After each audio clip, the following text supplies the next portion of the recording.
Hi, welcome to this week's edition of On Tap, presented by FCSI of the Americas. I'm Wade Kaler, Executive Director.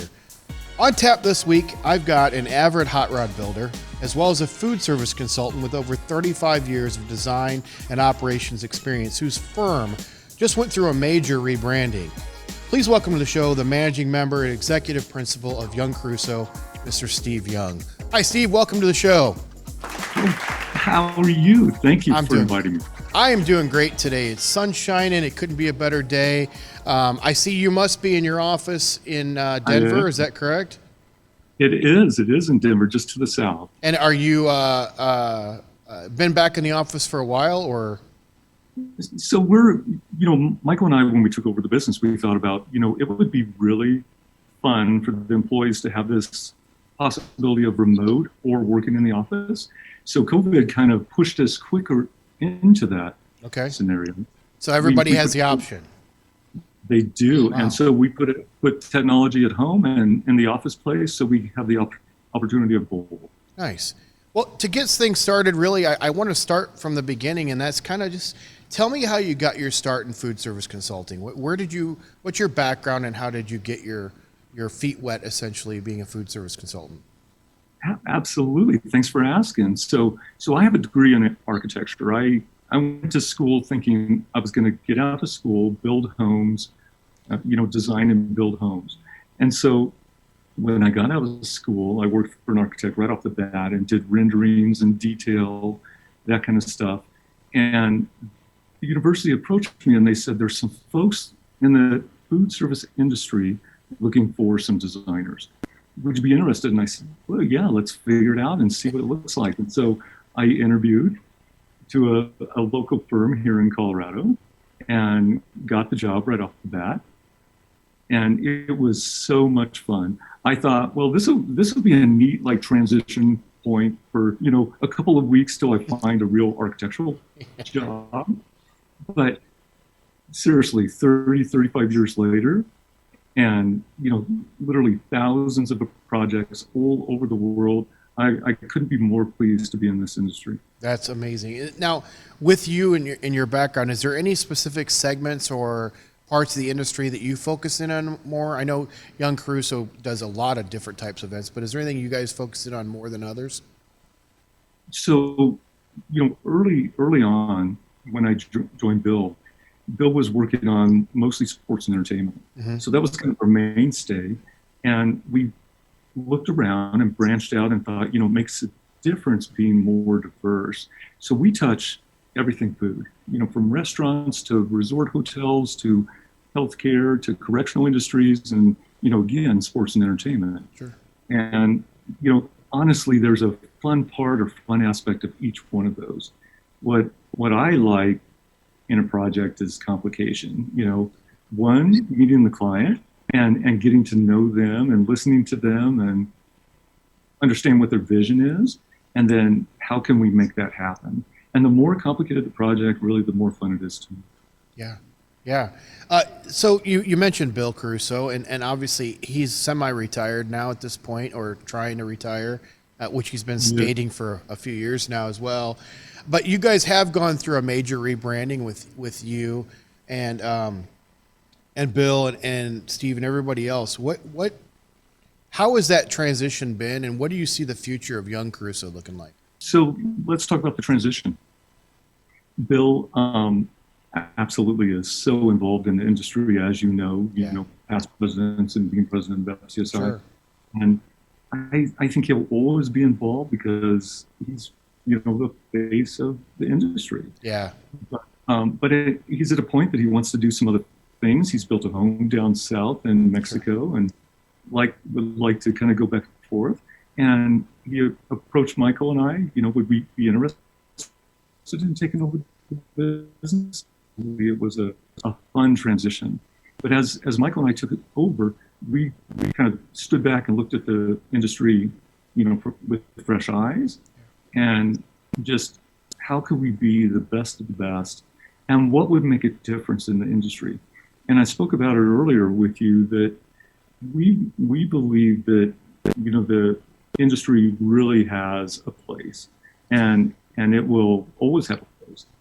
but how could we make it better than it has been in the past? And one of those things I believe is collaboration with other consultants. Sure. And because we want to know it all, but in fact, we don't always know it all. And maybe another consultant has been in that, pickle or that problem and solved it in a good way. Yeah. Why not reach out and collaborate with them to solve some of these things? And I believe in the end result is even a better product. I agree, and it's I've been involved with FCSI for a number of years now, and it's really encouraging. Over, I would say, the last 6 to 7 years, I've seen the collaborations really start to happen a lot between firms. And honestly, in my early days of FCSI, you didn't see that at all. Everybody kind of held their own little things tightly to, their secrets and everything tightly to themselves, and they didn't believe in sharing anything secret-wise with other firms because they were afraid somebody would either steal clients or steal employees or whatever. But that's obviously changed in the last 5 to 7 years, and it's really encouraging to see it. And I think the younger generations that come along are even more open than other generations before, as far as saying, hey, there's enough business out there. I'll share what I know, you share what you know, and may the best man win. And if we don't win, maybe we can do it together. So I think that's a fantastic way to look at life as well. So tell me, you've been doing this for a number of years now. What's a favorite or one of the most memorable projects that you've personally worked on? When I think about the favorite ones, it's generally like the most complicated ones, and some of the ones that come to mind would be, we're just finishing up 2 mega hospitals in Singapore. Okay. One's 2,700 beds, the other one's 1,000 beds. But the cool thing about them is their budget is in the billions of dollars. And additionally, their menu is literally hundreds of items. And they came to us, they looked all over the world, and they came to us because they knew we could solve it. They knew we knew cook chill. They knew we knew meal on demand from a patient standpoint.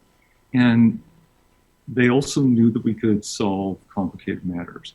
And so, these kitchens are large. One of them is 45,000 square feet, for instance. It serves this 2,700 beds. But we introduced Cook Chill because they were not doing that. We worked it around their complicated menus.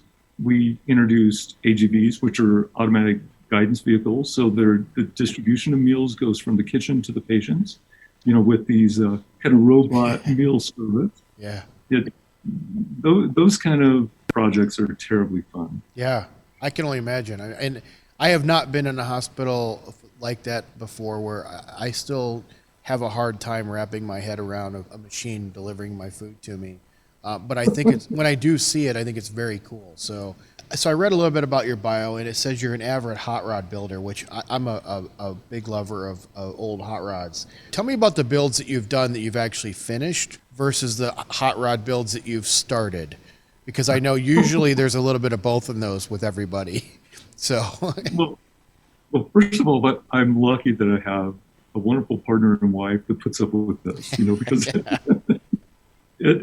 it takes some time and money. Yes. And you tend to have these unfinished projects, yes, in the shop that she'll say, well, what are you going to do with this one? Is it going to stay there for a while? But it is, and it's been exponentially fun during this kind of COVID condition that we've been in, because I've been able to hang out with her and work on these cars. And then my buddies, we're not having shows and things like that. Yeah. We're doing cruises. So, when there's somebody's birthday or somebody is having a downtime, we'll drive by. There'll be, hundreds of us parading by and just showing off. Nice. What is your current car that you're driving around for those cruises? So I have a 1940 Ford Deluxe. And, really? Yeah, it's kind of a fun car. Yeah. The reason I ask is I don't have it any longer, but I used to have a 1950 Mercury a lead sled that was shaved and it was very, very fun. We held it for a few years, did a lot of shows, did some cruises and such, and And and the reason I ask about whether you've had them done or how many projects are still in works is I've been around that industry enough to know, talking to all the guys that do that if you're an avid hot rod builder, you've got those that are sitting there going, what am I going to do with this next? And then you've got the other ones that you love that you're done. So what is, and maybe it's a current one, but what is the favorite you've ever built?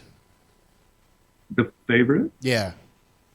Yeah, I was thinking about that the other day because I don't tend to keep the cars forever. I'll build them, and it's kind of perpetual. You use the proceeds off of that car to buy the next car or parts. Yep. But probably I ran into this family that they had a car that they wanted to sell back in Missouri, and they had a few pictures of it. But when I showed up, it was a beautiful 1927 Model T Ford.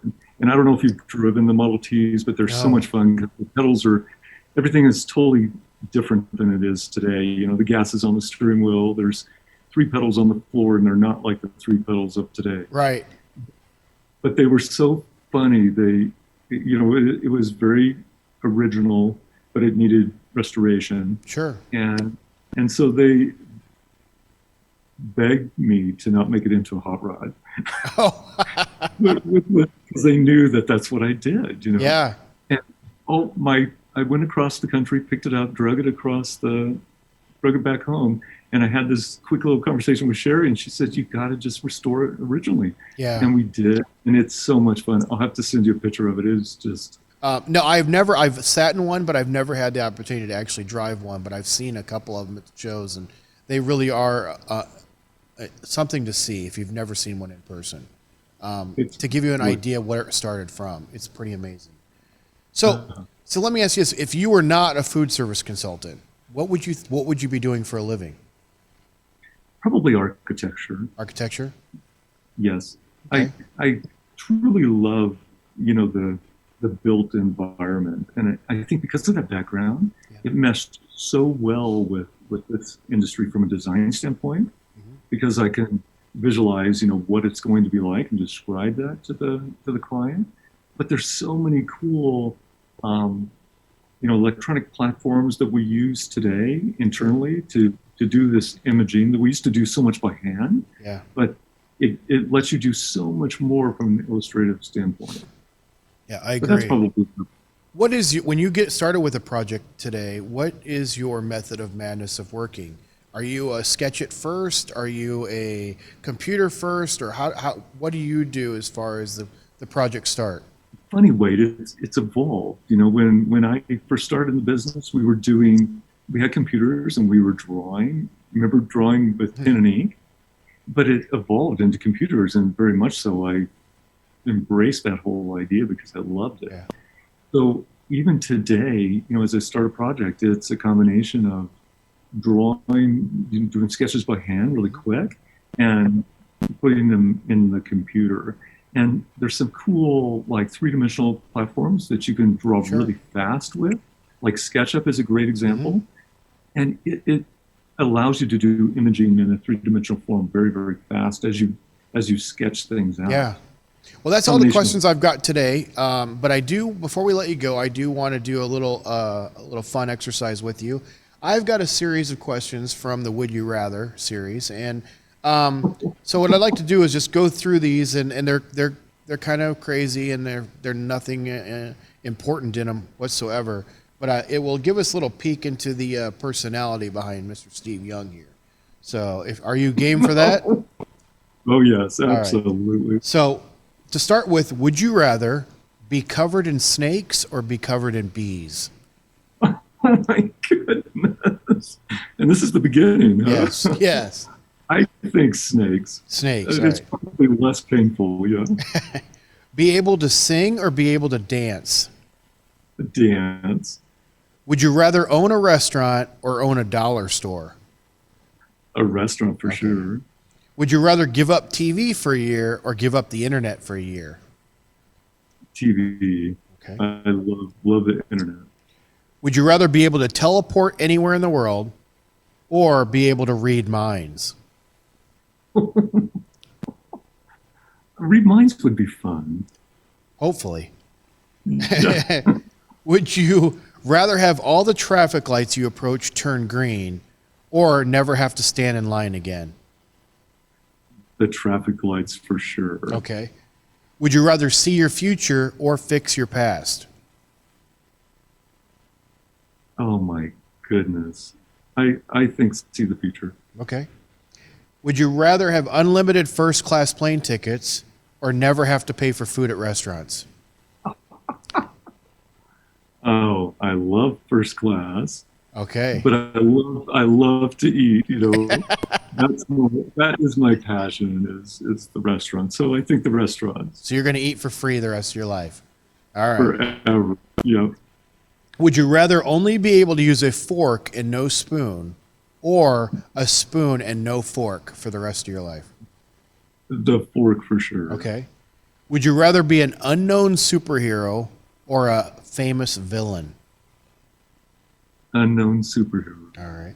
And the last one, would you rather fight a duck the size of a horse or 100 horses the size of a duck? Oh my goodness. I love the small horse idea. Okay. That's cool. So 100 duck or 100 horses the size of a duck. Yeah. All right, perfect. Perfect.